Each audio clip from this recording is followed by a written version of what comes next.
मैं आपका दर्द समझता हूँ, लेकिन दलित आदिवासी जो पीढ़ी दर पीढ़ी पीड़ित था, क्या मुसलमान उनके साथ खड़ा रहा और नहीं खड़े रहे, ये भी सच्चाई। हम पीड़ित हों, हम कोई भी समाज का व्यक्ति पीड़ित हो, हम उनके साथ खड़े हों, वही मतलब मुसलमान को एज मुस्लिम अकेला इस देश में फ्यूचर नहीं है। इस देश का हर पीड़ित के साथ, संविधान को मानने वाले व्यक्ति के साथ खड़ा हो, उसी में फ्यूचर है। बहुत बहुत शुक्रिया सर।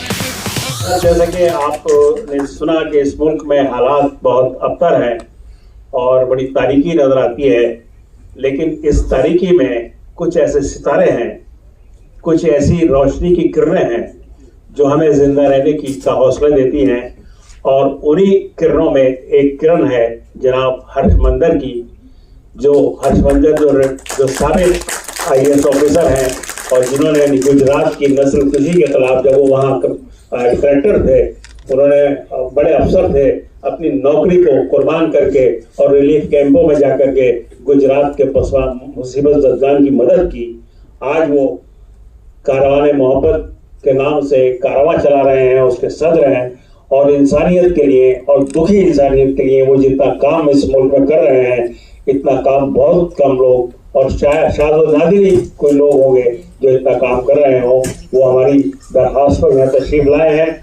मैं उनसे गुजारिश करूँगा जनाब हर्षमंदर साहब से कि वो तशरीफ लाए। शायद आप अदीब साहब और जफरुल इस्लाम साहब और सभी हाज़रान, सबसे पहले आज़ादी मुबारक, इंडिपेंडेंस डे को हम मना रहे हैं। बहुत लंबी बात नहीं रखना चाहता हूँ। कल प्रधानमंत्री ने लाल किले से कई बातें की जिससे बहुत चिंता मुझे हुई। मैं बहुत गर्व के साथ उन्होंने कहा बात कि का जिक्र करना चाहता हूं, एक आज से 100 चल साल रही पहले है, डेमोग्राफिक एक साजिश। संगठन का जन्म हुआ, एक तरह से वही सवाल वो राष्ट्रीय बार बार स्वयंसेवक संघ। खोल रहे हैं 100 साल इस की देश किसका है, किसका नहीं है, राष्ट्र की इन सेवा शर्तों पे एक बहुत ही कौन इस देश का गौरवपूर्ण नागरिक हो सकता है। स्वर्णिम पुरस्कार। और उसके पीछे व्यक्ति निर्माण एक से तरह राष्ट्र से निर्माण के संकल्प को क्या वो लेकर कहने के की कोशिश कर रहे हैं, और 100 साल काफी तक साफ तरीके से भी कहा माँ भारती कि का कल्याण का लक्ष्य लेकर इन्फिल्ट्रेटर या घुसपैठिया या कोई बाहर से लोग आके लक्षावधि इस देश स्वयंसेवकों में ने अपनी आवाज नहीं मातृभूमि के बढ़ा रहे कल्याण हैं। के लिए अपना जीवन और समर्पित, वैसे भी अलग अलग तरीकों सेवा, से पॉपुलेशन जहाज की समर्पण, बात होती है, मास संगठन कन्वर्जेंस की बात होती और है, अप्रतिम लव जिहाद की बात अनुशासन होती है, जिसकी ये पहचान सब रही है। ऐसा उस राष्ट्रीय तरह की स्वयंसेवक संघ नफरत की बातें हैं दुनिया का ये जिसमें सबसे बड़ा कोई NGO सच्चाई है। इस नहीं है। प्रकार से लेकिन 100 साल प्रधानमंत्री का उसका अपने समर्पण का चुनावी भाषणों में तो ये आज लाल कहते किले आ की रहे हैं, प्राचीर से और 2024 100 साल के की चुनावी राष्ट्र भाषणों में सेवा हमने की बहुत यात्रा सारी में नफरत की योगदान करने बातें वाले कही। सभी लेकिन स्वयंसेवकों को आदरपूर्वक लाल स्मरण किले करता से हूँ खड़े होके जब और हमने ये बातें देश कही गर्व करता है तो राष्ट्रीय स्वयंसेवक हम संघ लोग की सबको इस 100 साल की भव्य तैयार रहना होगा। समर्पित और कुछ महीनों से हम लोग यात्रा देख को भी रहे हैं और कि हमें नागरिकता प्रेरणा का सवाल देता एक बार फिर 2019 में सिटीजनशिप अमेंडमेंट एक्ट जब पास हुआ था, देश के हर कोने में हर मजहब के हर जाति के लोग इकट्ठा होकर उन्होंने इसका विरोध किया। और मैं समझता हूँ आज़ादी के बाद सबसे बड़ा अगर कोई आंदोलन हमने इस देश में देखा है वो उस नागरिकता कानून के खिलाफ जो जन सैलाब उठा था। तो लग रहा था कि उसके बाद रुक जाएगा सरकार, उस दिशा में आगे बढ़ेंगे नहीं, लेकिन अलग अलग तरीकों से हमने इस बात को पिछले कुछ महीनों में खास करके देखा है। जिस दिन पहलगाम के आतंकी हिंसा के बाद जब हमारी सरकार की जहाज़ें पाकिस्तान की तरफ गईं, उसी दिन इसी शहर में 40 से ज़्यादा रोहिंग्या लोगों को पकड़ा गया और कहा गया कि आपको बस आपके बायोमेट्रिक्स ले रहे हैं, लेकिन उनके वो कहीं डिटेंशन सेंटर में ले गए, फिर उनको एक ट्रेन में बिठा के पोर्ट ब्लेयर ले गए। पोर्ट ब्लेयर में उनको एक नेवल शिप में बिठाया गया, उनकी आंखों में पट्टियां डाली गई, हाथ पीछे बांधे गए और उनको पता नहीं चल रहा था हम कहाँ जा रहे हैं। और फिर एक जगह पहुंचे जहां उन्होंने पट्टियां खोली और उनको समुद्र के अंदर फेंक दिया गया लाइफ जैकेट के साथ। इस तरह मतलब खुशकिस्मती है कि जब वो म्यांमार के अंदर पहुंचे, ज़्यादातर जगहों में जहां वहाँ की फौज काबिज है, उनको या तो बंद कर दिया जाता या जेल में डाला जाता, लेकिन वो एक हिस्सा था जो फौज के कंट्रोल में नहीं था, इसलिए उनकी जानें बची। और मुझे जब हम लोग कई चीज़ें सुनते हैं, लेकिन उस तरह की क्रूरता सरकार कर रही है। और फिर हम लोग देखे कि बंगाली बोलने वाले जो प्रवासी मजदूर हैं देश के हर कोने से, उनको कहा गया कि आप बांग्लादेशी हैं और उनको इकट्ठा करके इसी तरह से। और अब बंगाल तो नहीं ले जा सकते क्योंकि दूसरी सरकार है वहाँ, लेकिन त्रिपुरा ले जाके वहाँ बॉर्डर के दूसरी तरफ उनको धकेलने की कोशिश। और ये जो पुश बैक जो सरकार कर रही है, ये हमें समझना जरूरी है कि ये कोई कानूनी प्रक्रिया नहीं है। अगर कोई फॉरेनर है तो एक कानून, एक प्रक्रिया उसके पीछे है। सरकार साबित करेगी, अपने आप को संतुष्ट करेगी कि ये फॉरेनर है, हाई कोर्ट सुप्रीम कोर्ट में उसकी सुनवाई चलेगी। उसके बाद फिर भी तय होगा कि वो फॉरेनर है तो उस जिस देश के वो हैं उनसे बातचीत होगी और फिर उनको वापस किया जाएगा। लेकिन सरकार जानती है कि इनके पास कोई सबूत नहीं है और उसके बावजूद भी उनको फिर जबरदस्ती धकेला जा रहा है। और एक इस तरफ बंदूक, उस तरफ बांग्लादेश की तरफ से बंदूक। ये एक बहुत ही दुखद, दर्दनाक और असंवैधानिक, अंतर्राष्ट्रीय कानून और संविधान के खिलाफ। संविधान जो राइट टू लाइफ, सिर्फ नागरिकों तक वो राइट टू लाइफ नहीं है, हर इंसान को वो राइट टू लाइफ है। आप उनके, और जो नागरिकता पे आप जो सवाल उठा रहे हैं, नागरिकता, एक हैना आरेंट नाम के एक जूइश फिलोसोफर हैं, उन्होंने कहा था कि नागरिकता, citizenship is the right to have rights, मतलब हक रखने का हक। तो सब हकों से सबसे अहम जो हक है वो है नागरिकता का हक, और वो आप इस तरह से छीन रहे हैं। हमने असम में 6 सालों में देखा कि जिस जो प्रक्रियाएं अपनाए गए, फॉरेनर्स ट्रिब्यूनल, कोई उसमें ज़्यादातर लोग मतलब पहले तो जजेस होते थे, फिर जजेस भी नहीं हुए, फिर वकील हुए, और कोई प्रॉपर प्रक्रिया के बिना आप ये थोड़ा सा, हम लोग बहुत वहाँ जब काम किए, थोड़ा स्पेलिंग मिस्टेक हो गया या कहीं मिस्टेक हो गया, मतलब कहीं आपने ये उम्र लिखी और वहाँ दूसरी उम्र लिखी, वो काफ़ी है। आपको पहले डिटेंशन सेंटर में डालना, फिर डिटेंशन सेंटर से आपको पुश बैक करके बॉर्डर के उस पार भेजना। जो पीड़ा असम में हुई, कई लोग सुसाइड करके इस बात पे हताश होके कि हमें नागरिक नहीं मान रहे हैं। कुछ लोग डिटेंशन सेंटर में रहे, मैं ऐसे लोगों को मिला।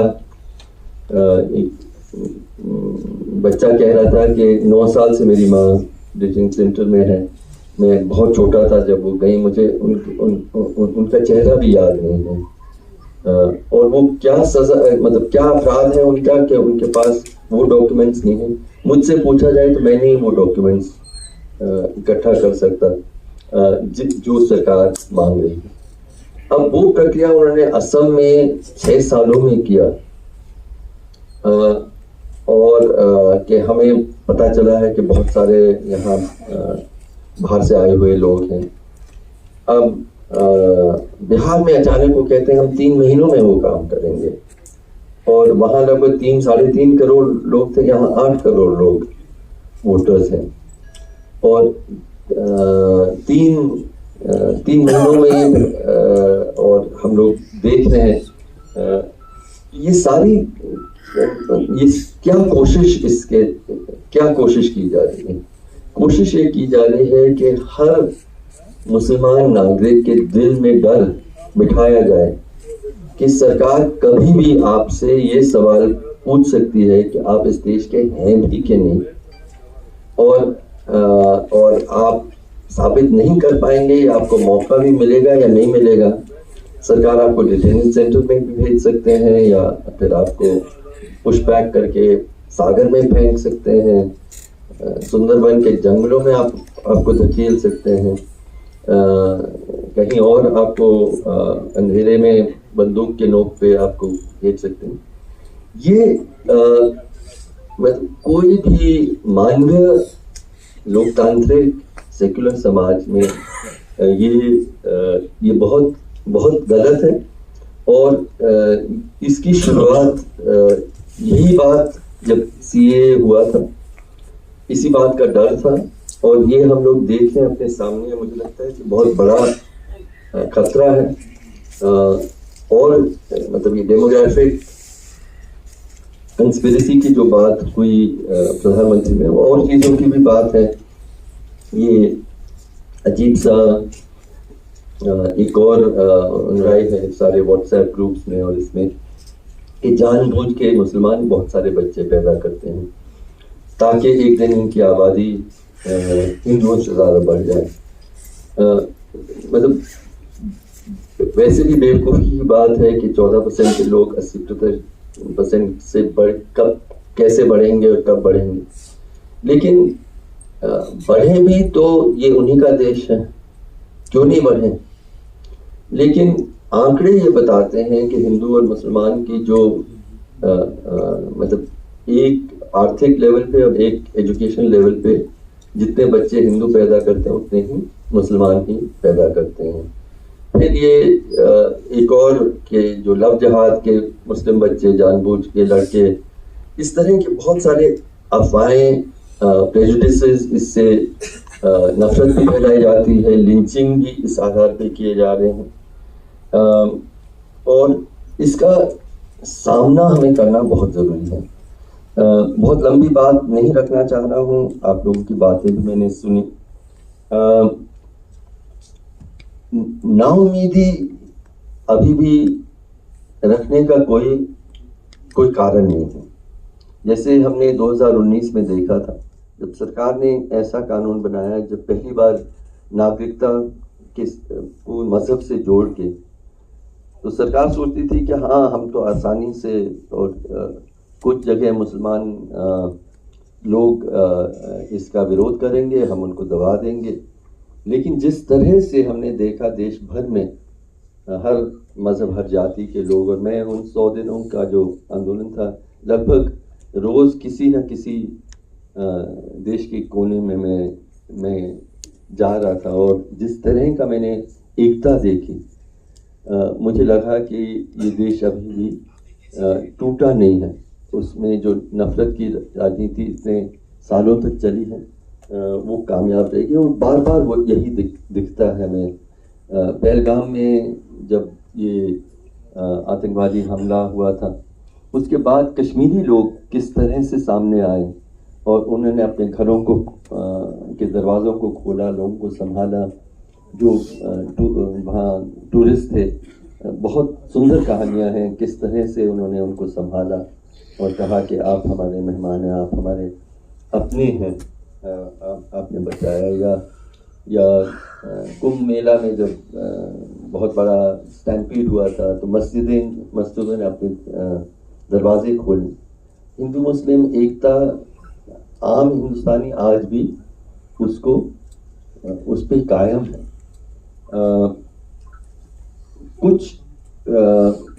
कुछ लोग समझते हैं इस वक्त में कि मुसलमान खतरे में है, इसलिए मुसलमान को लड़ने की ज़रूरत है, उनमें एकता की ज़रूरत है। मैं नहीं समझता हूँ कि लड़ाई हिंदू और मुसलमानों के बीच की लड़ाई कभी थी या अब है। उन लोगों के बीच लड़ाई है जो मज़हब का इस्तेमाल नफरत के लिए कर रहे हैं, और वो लोग जो मानते हैं कि मैं अपने मज़हब को मानूं और आप अपना माने, हम एक दूसरे की इज्जत करें। और मुझे लगता है कि हम लोगों को कभी ये नहीं समझना ज़रूरी है कि ये लड़ाई हिंदू मुसलमान के बीच में है, ना कभी था, ना आई थिंक कभी होगा। आज़ादी की लड़ाई में जो सबसे ज़्यादा जिन्होंने मतलब जान देने के लिए भी तैयार थे दूसरे मज़हब के लोगों के बचाने के लिए, और एक ने जान दी महात्मा गांधी ने और मौलाना आज़ाद, दोनों बहुत मतलब अपने मज़हब को बहुत मानते थे, और इसलिए हर मज़हब के लोगों को के हकों की रक्षा के लिए वो अपने जान तक देने के लिए तैयार थे। दूसरी तरफ सावरकर, जिसकी बात आजकल बहुत हो रही है, उन्होंने खुद कहा कि मैं नास्तिक हूँ, मैं मज़हब को नहीं मानता। और मोहम्मद अली जिन्ना साहब भी मतलब अपनी ज़्यादातर ज़िंदगी उन्होंने कभी भी वो इस्लाम का पालन करने वाले नहीं थे। तो मुझे लगता है कि जो मज़हब को मानते थे सचमुच, उन्होंने हर मज़हब के लोगों के लिए के हकों के लिए खड़े हुए। जो मज़हब को नहीं मानते थे वही खड़े हुए मज़हब का इस्तेमाल राजनीति और नफरत और लोगों को बांटने में। तो इसलिए इस लड़ाई में हम लोग सब साथ हैं। वो सारे लोग जो अपनी मज़हब को मानते हैं या किसी मज़हब को नहीं मानते, और बाकी हर मज़हब के लोगों के, हर जाति के लोगों के जो भी पीड़ित है, जो भी जुल्म सह रहा है, उनके साथ खड़ा है। मैं एक बात बार बार जब भी मैं सीए प्रोटेस्ट में जगह जगह जाता था और अपने सामने लाखों की भीड़, कभी 1 लाख, कभी उससे भी ज़्यादा, जिसमें हिंदू, मुसलमान, सिख, ईसाई सब इकट्ठा खड़े होते थे, मैं अपने मुस्लिम भाइयों से एक सवाल ज़रूर पूछता था कि मान लीजिए कि ये कानून मुसलमानों के साथ भेदभाव नहीं करता था, मान लीजिए ये कानून दलितों के खिलाफ होता, तो क्या आप खड़े होते यहाँ? क्या आप इसके विरोध के लिए खड़े होते? और मैं भी उसका जवाब जानता हूँ, आप भी जवाब जानते हैं। तो मुझे लगता है कि हम लोग आज बहुत खतरे का वक्त है, लेकिन उस खतरे का वक्त का जवाब ये है कि हम लोग मोहब्बत, जिसको हम सेक्युलरिज्म का कहते हैं, हर मज़हब, हर समाज, हर जाति के लोगों के हकों के लिए हम लोग खड़े हों, और उसी एकता में ही ये देश टूटेगा नहीं। आरएसएस 100 साल इस साल पूरा कर रही है, और 100 साल से एक लड़ाई लड़ रही है इस देश को मज़हब के नाम पे बांटने का। हम लोग जितनी शिद्दत से वो लड़े हैं, क्या हम लोग भी लड़े हैं जो एक सेक्युलर हिंदुस्तान के लिए पर यकीन करते हैं? मुझे लगता है कि हमारी कमी है कि हम इस मोड़ पे पहुंचे हैं। हम लोग कितनी हिम्मत से जो भी जुल्म सह कर जिस पे भी जुल्म हो रहा है, क्या हम उनके साथ खड़े हैं अपने जान तक? मतलब जो दूसरा जो पीड़ित है, परेशान है, क्या हम वहाँ उस जगह में पहुंचे हैं जहाँ पे आपके पैरों की जंजीर हो और मुझे लगे कि मेरी आज़ादी मुझसे छिन गई है, आपके सीने में दर्द हो और मेरे आंखों से आंसू भर आए। वही हिंदुस्तान अगर हम बनाएं तभी ये हिंदुस्तान बन सकता है। धन्यवाद।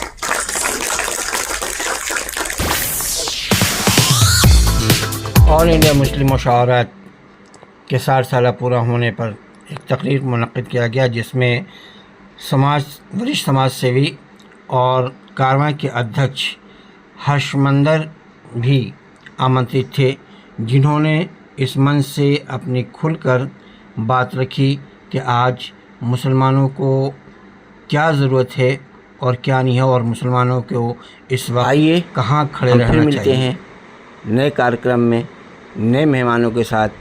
जब तक के लिए आईना इंडिया कम्युनिकेशन के ग्रुप एडिटर एसजेड मलिक को इजाज़त दीजिए। हम फिर मिलेंगे एक नए कार्यक्रम में नए दोस्तों के साथ, नए तजुर्बे के साथ। धन्यवाद।